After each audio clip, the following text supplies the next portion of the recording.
कधीच नाही चुकणार तुमचे फेवरेट टीव्ही शोज झी5 सोबत, तेही एकदम फ्री। एक मिनिट सुहास, मीच तो रिकामा कुकर गॅसवर ठेवून आले होते। काय म्हणणं तुमचं सगळ्यांचं? ताई अगं पण का? आणि हा कुठला राग आहे? कारण ही मुलगी मला या घरात सहन होत नाहीये।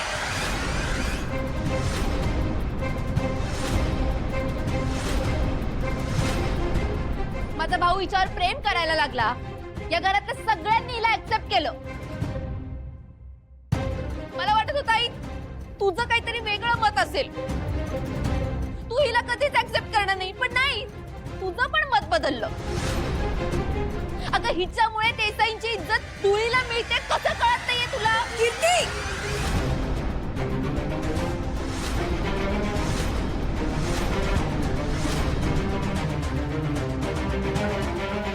काय झालं? मार ना, हात उचलतेस ना माझ्यावर? हिच्यामुळे, या मुलीमुळे तू माझ्यावर हात सुद्धा उचलायला लागलीस आता। कीर्ती अगं काय बोलतेस तू? सगळं सुरळीत झालंय ना, आता सगळं सॉल्व्ह झालं होतं, मग कुठून आला हा विषय? कारण तुम्ही सगळ्यांनी ऍक्सेप्ट केलेलं असलं ना, तरी मी ह्या मुलीला सून म्हणून कधीच ऍक्सेप्ट करणार नाहीये।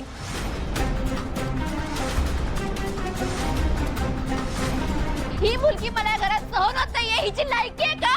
कीर्ती, आता एक शब्द जरी अभद्र बोललीस ना, तर मी विसरून जाईन तू माझी पोटची मुलगी आहेस। शिवा तुला आवडत नाही तर त्या जीवे मारशील का तिला? तिच्या संस्काराविषयी बोलतेस तू, स्वतःचे संस्कार बघ। मी आणि ह्यांनी तुला हे संस्कार दिलेत? काय भाषा आहे ही तुझी? लायकी? आज जर हे इथे असते तर त्यांनी तुला कधीही माफ केलं नसतं। ओ माहितीये मला, माहितीये, भाऊंनी सुद्धा हिचेच गुण गायले असते। अगं पण कशाला कशाला हिला डोक्यावर चढवताय? का ही अशी राहते म्हणून? का भाऊंचा जीव वाचवला म्हणून? का तुझा मंगळसूत्र आणून दिला म्हणून? किती?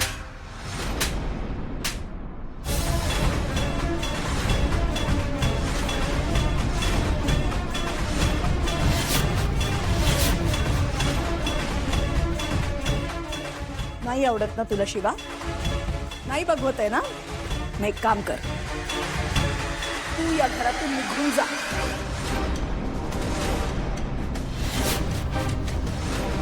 यापूर्वी अनेकदा तू असं केलेस, मी दुर्लक्ष केलं त्याच्याकडे, पण आता नाही। या घरात हे वागलेलं मी खपवून घेणार नाही। शिवाला मी का ऍक्सेप्ट केलं याचा विचार करायचा आहे ना तुला? मग तो या घराच्या बाहेर जाऊन करायचा, कारण या घरात मला असले घाणेरडे विचार, ही अशी घाणेरडी वृत्ती चालणार नाही। चल चल चल, हो घरात। आई, हे बघ, आई, सीता एकदा माझं ऐकून घ्या ना। हे बघा ना, आता अशा वेळी आम्ही जाणार तरी कुठे? झी5 ॲप डाउनलोड करा आणि पहा सर्व एपिसोड्स एकदम फ्री।